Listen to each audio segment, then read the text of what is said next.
Hello everyone, welcome back to my channel. आणि मी सविता तुमचं स्वागत करते आहे इम्प्रूव्ह इंग्लिश या माझ्या यूट्यूब चॅनलवर.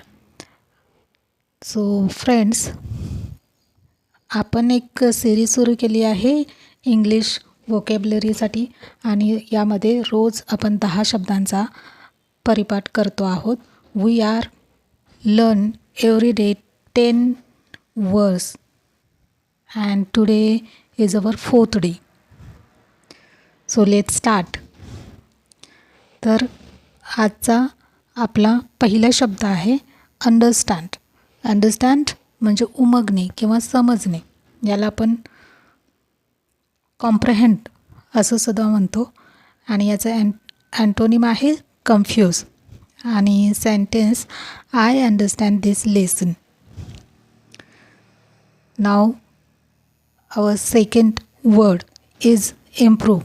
improve म्हणजे सुधारणा करणे, आपल्यामध्ये सुधारणा करणे, इम्प्रूव्हमेंट करणे, याला इम्प्रूव्ह असं म्हणतात. आणि याचं सिनोनिम आहे डेव्हलप आणि अँटोनिम आहे डॅमेज. डॅमेज म्हणजे खराब होणे. आणि सेंटेन्स आहे I want to improve my speaking.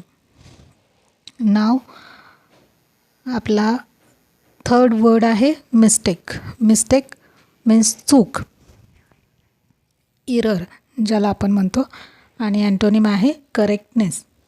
आपलं सेंटेन्स आहे everyone makes mistake. Now our fourth word is learn. Learn म्हणजे शिकणे, स्टडी, अभ्यास करणे, याला लर्न असं म्हणतो. आणि याचे अँटोनिम आहे इग्नोर करणे. Sentences I learn English every day. Now next word is repeat. Repeat म्हणजे पुन्हा करणे किंवा ते एखाद्या गोष्टीची पुनरावृत्ती करणे, याला आपण रिपीट असं म्हणतो. आणि याचं सिनोनिम आहे रिहर्स. आणि अँटोनिम आहे stop.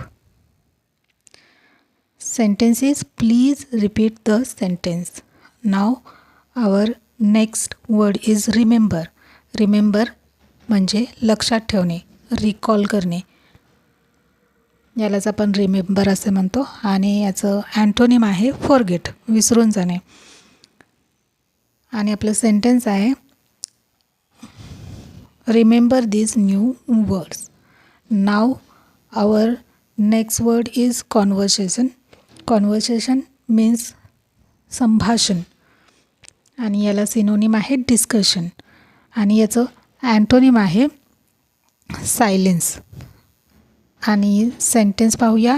English conversation improve confidence. Now our next word is fluent. Fluent means अस्सलिकीत. फ्लुएंट म्हणजेच स्मूथ ज्याला आपण म्हणतो. आणि याचा अँटोनिम आहे हेजिस्टंट. Sentences I want to speak fluent English. Now next word is fear. Fear mean भीती, anxiety. आणि याला अँटोनिम आहे करेज, धैर्य. Sentences do not fear speaking English. Now our next word is confidence. Confidence means आत्मविश्वास, स्वतःवर आत्मविश्वास असणे किंवा बिलीफ, याचं सिनोनिम आहे बिलीफ. आणि antonym doubt. Sentences practice build confidence. Now आपले 10 वर्ड्स झालेले आहेत. आणि या 10 वर्ड्सवरून आपण एक छोटासा पॅरेग्राफ प्रॅक्टिससाठी घेतलेला आहे, तो आपण रीड करूया. I learn English every day because I want to become fluent. Sometimes I make a mistake but I understand that mistakes help me grow. I repeat new words to remember them better. Daily conversation helps me improve my speaking.